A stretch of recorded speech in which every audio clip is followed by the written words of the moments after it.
आज सुनाएंगे गारी गीत। ये बहुत ही प्यारी गारी गीत है, तो सुनिएगा और बताइएगा कैसा लगा। चलिए देर न करते हुए सुनाते हैं ये प्यारा सा गारी गीत।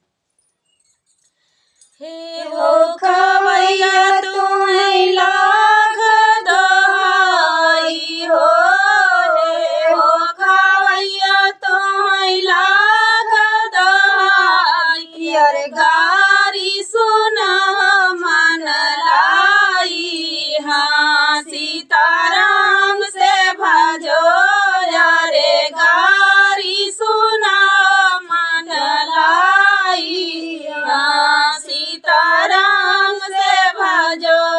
प्रभु के देशवा से आवा सोनारवा हो, प्रभु के देशवा से आवा सोनारवा, अरे सोनारा रंग रंगीला, हाँ सीताराम से भजो, अरे सोनारा ही रंग रंगीला, हाँ सीताराम से भजो।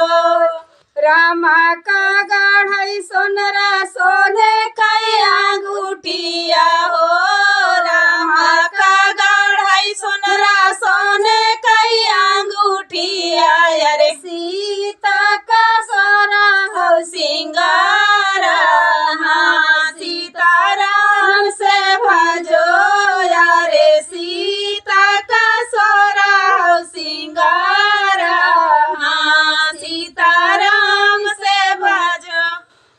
सीता का सोरा हो सिंगारा, हाँ सीताराम से भजो। बैरिनी ओढ़ी सीता चौके जबाई ठाई हो, बैरिनी ओढ़ी सीता चौके जबाई ठाई, अरे मोतिया बराना डूरैया सो, हाँ सीताराम से भजो, अरे मोतिया बराना डूरैया सो, हाँ सीताराम से भजो।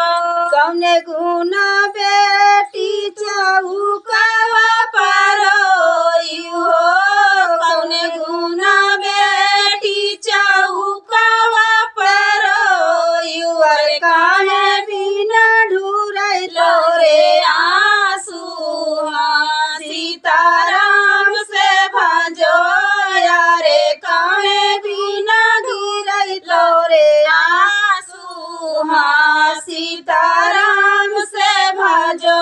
कि मोरी बेटी तो है अन्न धन थोरा हो, कि मोरी बेटी तो है अन्न धन थोरा, कि दहेज दिहे थोरा, हाँ सीताराम से भजो, अरे की रे दहेज दिहे थोरा, हाँ सीताराम से भजो। नहीं मोरे बपई मोकाया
के चांदा